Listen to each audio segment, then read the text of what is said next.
थोड़ा सा हम एनएलपी को भी डिस्कस कर लेते हैं, क्योंकि एनएलपी के बारे में अक्सर लोगों को कुछ मिसकॉन्सेप्ट भी है और ये कुछ क्लियर भी नहीं है अवेयरनेस पॉइंट ऑफ व्यू से कि व्हाट इज एनएलपी। आपसे सुनना चाहूँगी। एनएलपी देखिए अब तो बहुत ज़्यादा जो है वो अवेयरनेस आ गई है पिछले 1 साल के अंदर अगर मैं देखूं, यानी 2019 से पहले मुझे सोशल मीडिया पर जो एक्सपर्ट है ना एनएलपी के हमारे मुल्क में, सिर्फ उन्हीं की पोस्ट नजर आती थी एनएलपी के हवाले से, या उन्हीं की के चीज़ें नजर आ रही होती थी। अब तो हमारे जो यंगस्टर्स हैं वो भी एनएलपी के कोर्स कर रहे हैं। मतलब अब हर दूसरी तीसरी पोस्ट पे मुझे कोई ना कोई एनएलपी प्रैक्टिशनर भी नजर आ जाता है। तो बड़ी तेजी से एक रुझान आया है, खासतौर पे वो लोग जो पहले सिर्फ मोटिवेशनल बातें किया करते थे और उस वक्त हम कहते थे कि भाई ये सिर्फ बातों से कुछ नहीं होगा, स्ट्रेटेजीज होनी चाहिए, टेक्निक्स होनी चाहिए, यानी जब भी आप बोलें तो साथ में लोगों को टेक्निक भी दें। मतलब इस पे हमारा उनसे जो है वो हमेशा कॉन्फ्लिक्ट रहता था कि आपने इतनी सारी बातें बताई, तरीका एक भी नहीं बताया, मोटिवेट तो आपने इतना कर दिया। अब वही मोटिवेशनल स्पीकर अपने नाम के साथ टाइटल लगा रहे हैं, इसका मतलब ये है कि वो इस तरफ आ रहे हैं। एनएलपी क्या है, अगर मैं उन लोगों से बात करूं जो सिर्फ इसके बारे में नहीं जानते या थोड़ी बहुत अवेयरनेस रखते हैं, इस वक्त दुनिया की सबसे एक्सपेंसिव और सबसे इफेक्टिव जो है वो ट्रेनिंग एनएलपी को समझा जाता है। यकीनी तौर पे इस पे कुछ लोग एतराज भी करेंगे, बोलेंगे नहीं अपनी फील्ड है तो बहुत एक्सपेंसिव भी हो गई और बहुत ज्यादा जो है इफेक्टिव भी हो गई। तो आप सर्वे कर ले जाके, आप दूसरों से जो है वो न्यूट्रल लोगों से पूछ ले, आपको अंदाजा हो जाएगा इफेक्टिव क्यों है। उसकी वजह यह है कि जो साइको एनालिसिस का प्रोसेस था कि एक खौफ को निकालने में एक साइकोलॉजिस्ट अगर साइको एनालिसिस के प्रोसेस से चलता है तो वो 6 महीने लगते हैं उसको खौफ। आपने भी सुन रखा होगा पहले कि वो साइकेट्रिस्ट या साइकोलॉजिस्ट के पास जो जाता है तो वो 6-6 महीने तक सेशन ही खत्म नहीं हो रहे, जिसकी वजह से लोगों ने उनके पास जाना ही छोड़ दिया था। अब ये हमारे यहाँ टैबू बन के रह गया ये वर्ड। कोई साइकोलॉजिस्ट के पास जाता है उसको पागल करार दे दिया जाता है।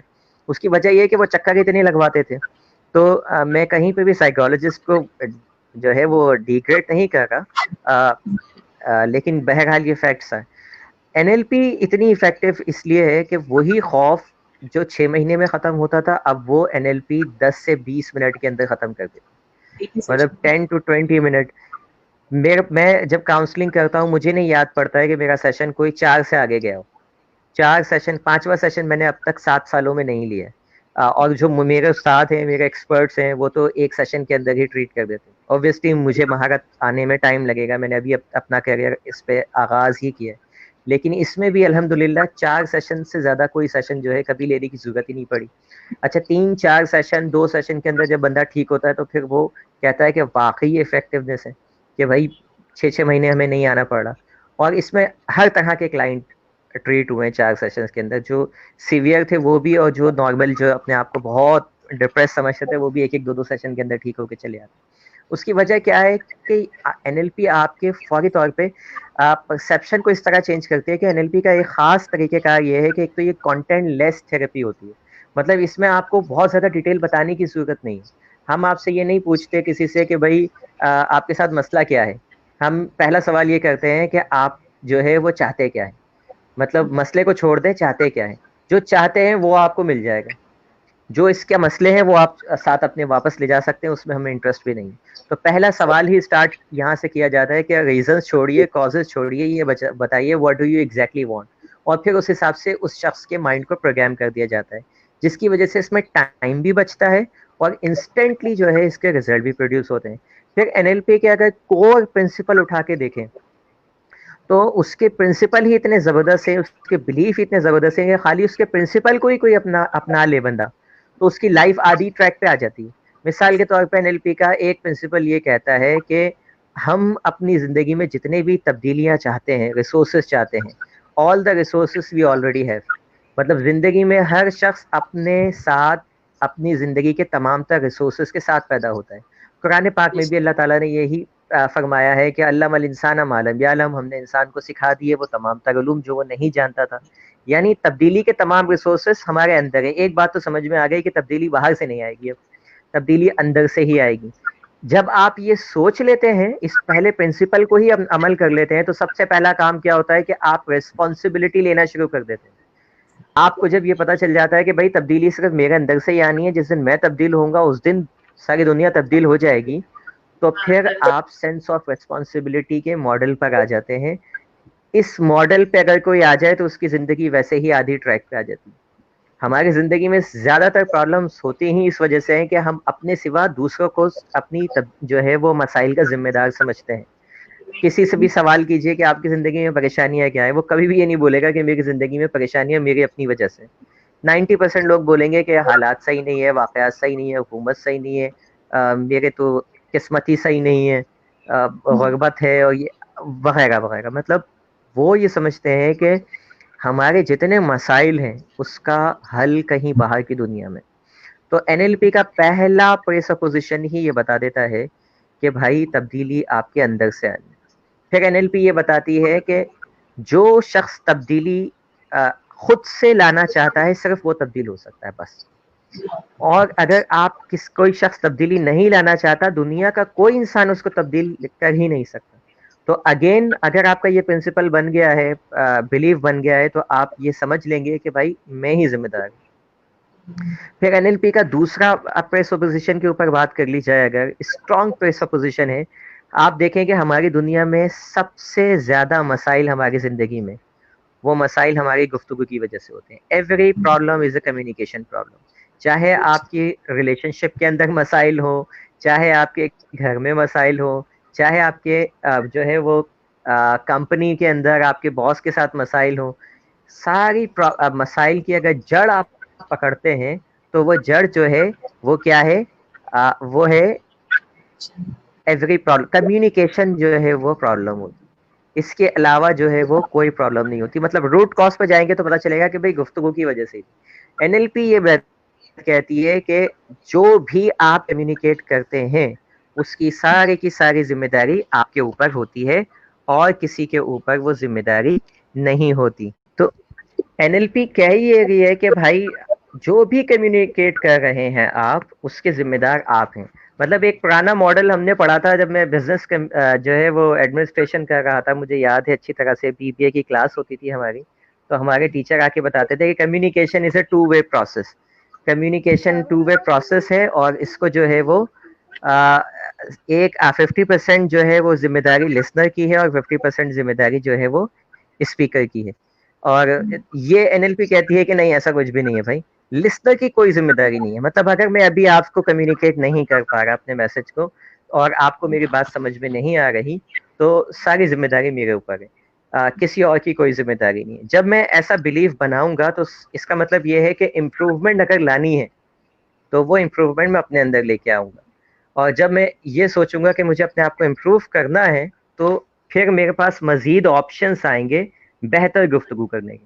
लेकिन अगर मैं ये सोचता हूँ कि जनाब सामने वाले का कसूर है, उसको मेरी बात समझ में नहीं आ रही, आप देख लें रिलेशनशिप के 90% केसेस में यही होता है। वो ये कहते हैं कि सास मेरी बात नहीं सुनती, सास कहती है बहू मेरी बात नहीं सुनती, शौहर कहता है बीवी को मेरी बात समझ में नहीं आती, बीवी कहती है शौहर को मेरी बात समझ में नहीं आती, जी बच्चों को मेरी बात समझ में नहीं आती। आप देखें कि टोटल रिस्पॉन्सिबिलिटी हम क्या कर रहे हैं, मुस्तकिल शिफ्ट करते हुए नजर आ रहे हैं। तो ऐसी छोटे छोटे प्रिंसिपल से एनएलपी के, खाली इस पे भी अमल कर लिया जाए तो इंसान की जिंदगी में कहता हूँ इतनी ट्रैक पे आ जाती है कि आप सोच भी नहीं सकते। और फिर दीगर एनएलपी के कई फायदे हैं, प्रोफेशनल लेवल के ऊपर भी, पर्सनल लेवल के ऊपर भी। मतलब एक तवील, एक लंबा, एक कंप्लीट सेशन चाहिए इसके लिए कि इसके ऊपर बात की जाए। सही है।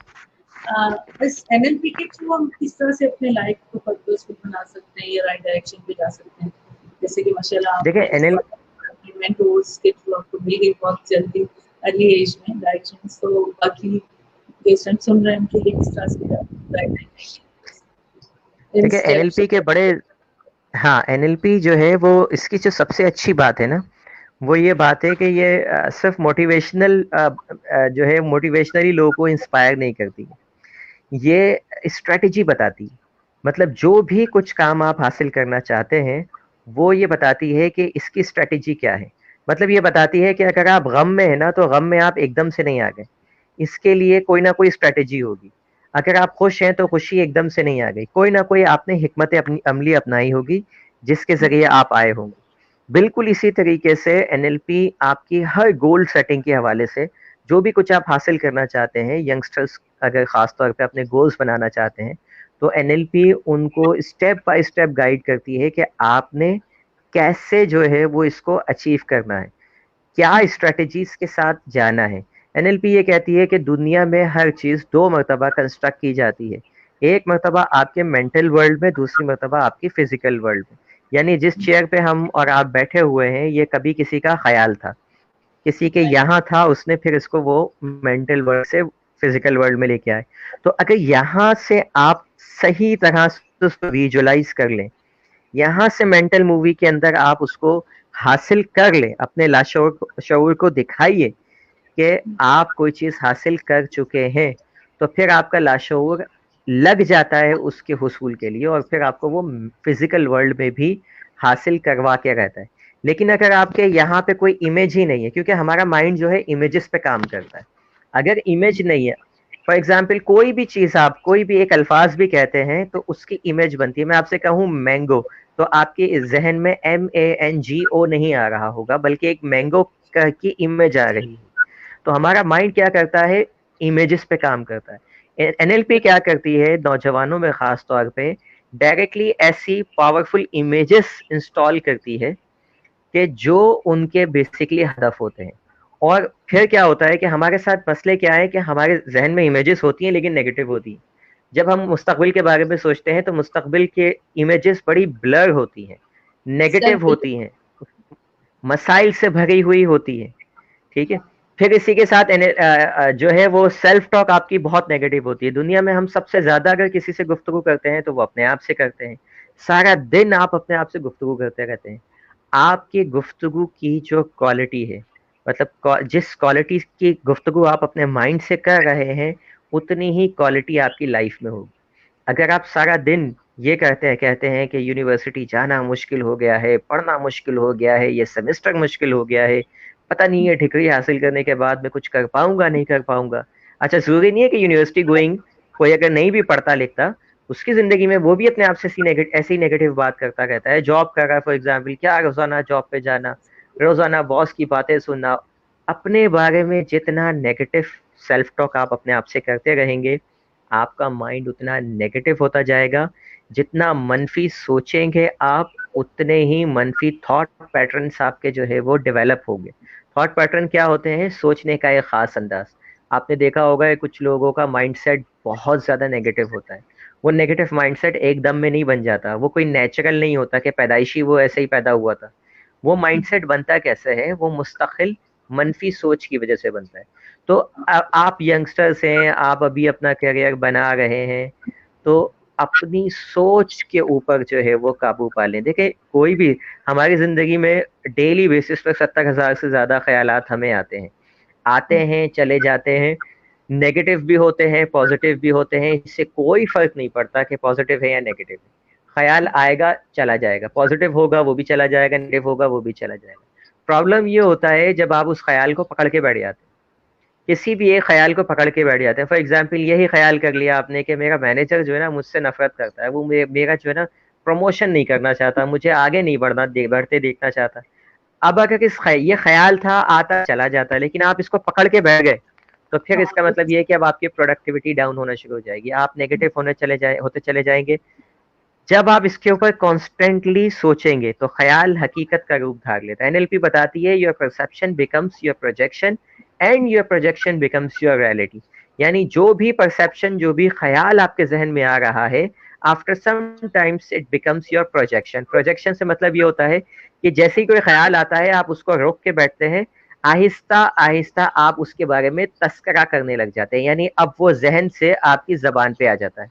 आप लोगों को बताते हैं, यार वो तो मेरे साथ सही नहीं करता, वो तो मुझे आगे नहीं बढ़ने देता, अपने कलीग से बता रहे होते हैं, डिस्कस कर रहे होते हैं।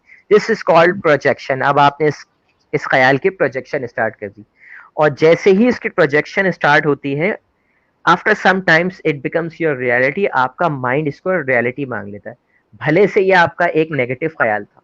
अगर हमने इस माइंड साइंसेस को, इस फील्ड को, जैसे आपने जो माशाल्लाह चूज की है या मेरी है, उसको चूज करने के लिए क्या कुछ खास क्वालिफिकेशन की जरूरत है, खास कुछ आपकी इंस्टीट्यूशन होनी चाहिए, कहाँ किस तरह से लोग इसको ले सकते हैं? नहीं, इसकी प्री रिक्विजिट तो कोई खास नहीं है। आप अगर एनएलपी करना चाहते हैं तो उसके लिए जरूरी नहीं है कि आपके पास कोई प्रीवियस क्वालिफिकेशन हो। आप जो है वो कर सकते हैं। इतनी होनी चाहिए कि आपको चीज़ें समझ में आए। ख़ास तौर पे इस तरह की इसमें कुछ जो चीज़ें हैं, इतनी समझ होनी चाहिए, इतनी तालीम होनी चाहिए कि आप इसको समझ लें। बाकी ऐसा नहीं है कि जी कि कोई ख़ास हाँ, जब हमने पोस्ट ग्रेजुएशन का प्रोग्राम किया था माइंड साइंसेज़ में, तो चूँकि वो यूनिवर्सिटी बेस्ड प्रोग्राम था और पोस्ट ग्रेजुएशन की डिग्री मिलनी थी, तो उसके लिए हमें ग्रेजुएट होना लाज़मी था। लेकिन आप अगर सिंपली अलग से एनएलपी करना चाहते हैं, अलग से हिप्नोथेरेपी या सिल्वा के कोर्सेज़ करना चाहते हैं, तो फिर कोई ख़ास जो है वो आपकी एजुकेशन की ज़रूरत नहीं होती। आपको बस इतना होना चाहिए कि आपको लिखना-पढ़ना आता हो, चीज़ें जो लिखी हुई हैं, मैनुअल्स वग़ैरह हैं, वो आप समझ लें, इंस्ट्रक्टर की बात आपको समझ में आ जाए, बाकी कोई ख़ास रिक्वायरमेंट नहीं होती। बाकी इस फ़ील्ड को अगर आप कंटिन्यू करना चाहते हैं, तो एनएलपी बेसिकली ऐसा नहीं है कि आप खाली इसको इसलिए करें कि आपको एनएलपी की ही फ़ील्ड अपनानी है।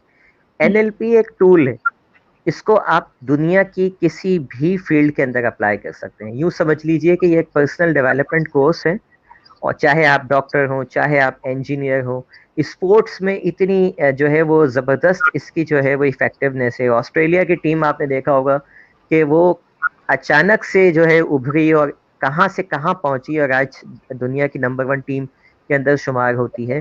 बाकायदा स्पोर्ट्स एनएलपी जो है वो उनके वहाँ पर करवाई जाती है प्लेयर्स को।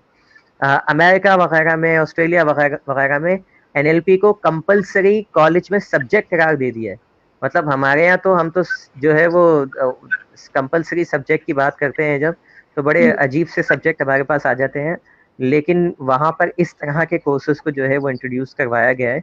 उसकी वजह ये है कि इसकी हेल्प से वो बाकी की फील्ड के अंदर बड़ी अच्छी, इसको सिंपल अगर आसान अल्फाजों में कहें ना एक लाइन में, तो यूं कहते हैं कि it's a science of excellence. Excellence अब आपको किसी भी फील्ड में चाहिए हो, एनएलपी आपको रास्ता बताएगी, एनएलपी आपको स्ट्रेटेजीज बताएगी। तो आप किसी और फील्ड से हैं तब भी आप एनएलपी जो है वो कर सकते हैं। ये ज़रूरी नहीं है कि आपको ख़ास तौर पे एनएलपी की फील्ड में आना हो, या ख़ास तौर पे आप ट्रेनर हो कोई तो ही आप आएँ, या ख़ास तौर पे आप कोई थेरेपिस्ट हो तो ही आप आएँ। नहीं, ऐसा नहीं है। मेरे साथ अब तक तकरीबन 100 से ज़्यादा ट्रेनर्स जो है वो हमने पोस्ट ग्रेजुएशन किया। इसी तरीके से पोस्ट मास्टर्स के। तो सबके सब ट्रेनर थोड़ी बने। उनमें से 90% भी लोग ट्रेनर नहीं, लेकिन वो अपनी-अपनी फील्ड जिसमें भी वो थे, उसमें वो एक्सेल करते गए और आज अपनी-अपनी फील्ड में जो है वो बड़े एक्सीलेंटली काम कर रहे हैं माशाल्लाह। चंद थे जिन्होंने बाकायदा इसको एज़ जो है फील्ड अपनाया, जिनमें से मैं एक हूँ। इसमें से आप एक हैं, बल्कि आप सबसे फेमस हैं। जी। मैं तो ये कहूँगी कि मैंने जितने देखे हैं वो माशाल्लाह में आप हैं जो इस लेवल तक आए हैं। बाकी मोस्टली तो मैं जानती थी